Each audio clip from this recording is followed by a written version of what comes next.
My name is Michael Ladden. I am currently traveling more than 220,000 miles around the world on board my 1994 Staunton Stevenson Overland Expedition rig and KTM adventure bike. This is my story.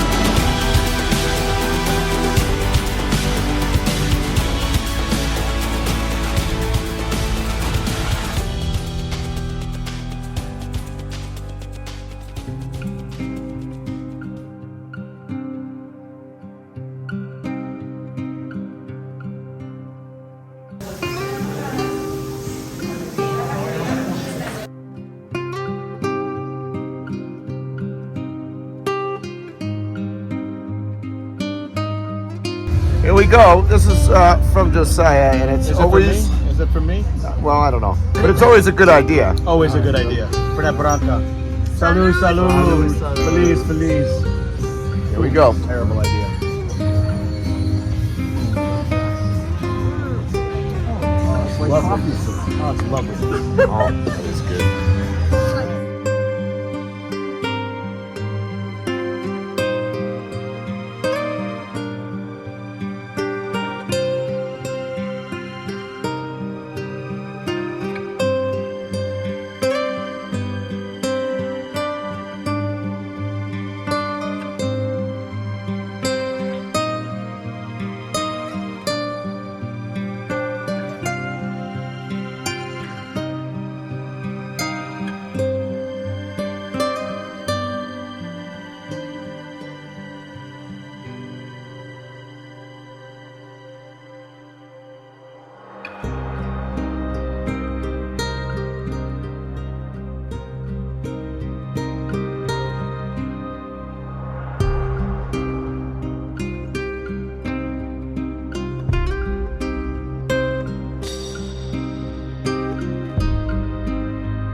Frijolitos de eso, fritos de machaca con frijolitos.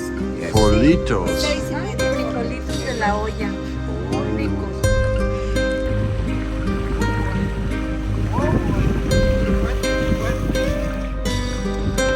All right, riding out of San Javier today towards Ciudad Insurgentes, actually. Road's in pretty good shape, mostly downhill here. Although I just climbed up this hill behind me, and beautiful scenery. I failed to mention, this is the first day riding on the new cassette. I don't know if you can see that, but it's probably the only thing on that bike at this point that's even remotely clean. I'm sure by the end of the day it won't be.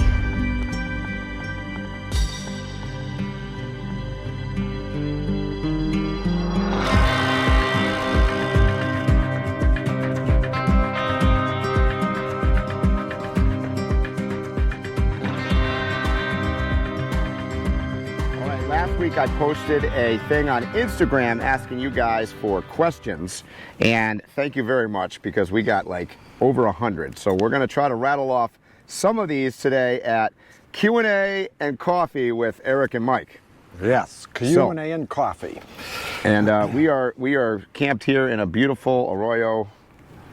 I don't know where we are. South of Punta Coyote. Yeah, Punta Coyote, heading towards La Paz. But we're going to answer some of the questions. So here we go, and we're going to try to do them as quick as possible to get to as many as we can. First question. These are all, by the way, submitted to Instagram. What is the most difficult section to date that you've done on the Baja Divide route? Without a doubt, leaving La Presa and coming over the Sierra Gigantica. Yeah. Sierra Gigantica Mountains, without a doubt. I would have said the Jeep trail that we did out of south of Tecate until yesterday or 2 days ago when we did that. Wow, just wow. Undescribable. That's a good word. Undescribable. Most useful piece of equipment that you have on board? I'm going to go with these chairs. They were a last-minute addition, but man, around the campfire, they are sweet. I think, yeah, there's a lot of cool little things we got. I don't know if you can see behind me my bike, the pole that holds up my bike. Eric came up with that idea. It's like a ski pole. Those are pretty useful because I got to tell you, we had kickstands on here before, and if we left the kickstands on, it never would have worked. Never would have worked. Would you, here's a good one. Would you do it again? Meaning the Baja Divide. Why don't you go first? Oh, I can go first. No. Yeah, and I would second that. No. Yeah. Underestimated. Incredibly hard, difficult, beautiful, but just can't do justice on how difficult it is. I'm sure there's more questions going forward about that, so we'll elaborate. If you could do it over again, well, this is very similar. What would you change? Well, that is a good one, because we talk about it a lot. We do. I think the biggest thing is I would pack a lot lighter. We brought up way too much stuff, and it's just too heavy for this kind of terrain. See, Eric and I were talking about this yesterday, I think. There's some kind of algebraic or geometric equation, I don't know what you call it, physics maybe, where we've used just about everything on board, but we have to carry more water because we go slower, right? If we went faster, we could get away with less weight and less water and less stuff because you can get from point A to point B faster. So the slower you are, the more you got to carry, which compounds and makes it even heavier. Yep. And that's the problem. So we're so slow that we got to carry so much stuff. What started heavy became heavier. Yeah, yeah. What do you use to navigate? We both use, we use our Karoo Hammerhead bicycle computers, but you also supplement it. Yeah, I mean, largely we're using the Hammerhead Karoo, but what we found is that is limited by the routes that we plug into, right? So we're using Baja Divide, quote, official routes, and then what we found is we're also downloading routes that other people, in fact, some of them, even other people that have done it like days before us, off of Strava, from Ride with GPS, and we use a combination of that, and then we look at iOverlander map. I preloaded Google Maps for Baja offline, so we're using that as a combination of stuff.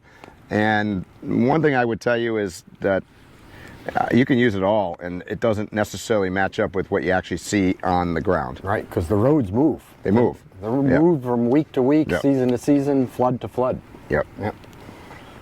And you'll come up to an intersection where it says Baja Divide goes right potentially, road goes left, and you know, one looks like the Baja Divide looks like it follows the major one, but the other one you get up there, and it's more major. So you don't know. You don't know. You don't know. All right, let's see. Thing that surprised you guys the most about the Baja Divide? Difficulty level. Yeah, I'm going to go with that. Like we joke all the time. Eric's more of an idealist. I'm like more of a realist. And at the end of the day, I'll use this last segment as an example. We kind of were having this, you know, our little tiff in the hotel room before we leave about arguing about how many days it's going to take us to do it. And he's going with the I'll call it optimistic 4 to 5, maybe. I think you said. Yep. And I was like, more 5 to 6. Yeah. No, I mean, even you got to go. There's idealism, there's realistic, and then there's what was the word used? Just unbelievable. Unbelievable. And in line with that, you have to kind of educate yourself that mileage doesn't equate to difficulty or time. So it might be a 3-mile stretch, but it could take us an hour and a half to do it. Yeah. So I think it's been hard to calibrate mileage and time from A to B. Yeah,